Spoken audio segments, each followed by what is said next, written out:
puntahan ko po yung timing ng inyong paglabas po sa Senado. Ang puna po ng ilan ay yung timing ng paglabas nyo na napakalaki ng pangyayari sa Senate kahapon. So parang daw pong lumalabas na pinapakita nyo ba na mas mabigat yung political stakes kesa doon sa posibleng pag-aresto po sa inyo?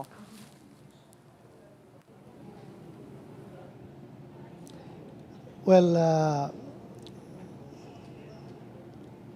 andyan na yan. Basta,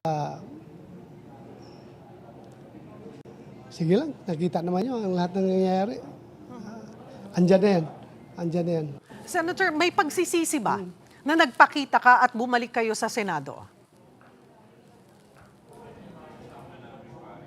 Wala akong pagsisisi. Desisyon ko yun. Kaya wala po akong pagsisisi. What was the turning point? Kailan kayo yung Pinagsisihan, gusto mo malaman yung Go ahead, sir. Go ahead, sir. Sige, Juan Cheryl, gusto mo malaman ano yung pinagsisihan ko ngayon?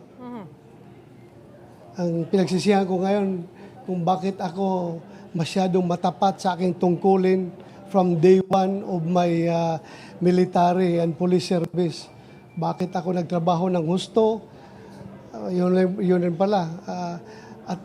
At the end of the day, mamalasing ka lang rin pala sa yung tapat na pagsisilbi ng bayan.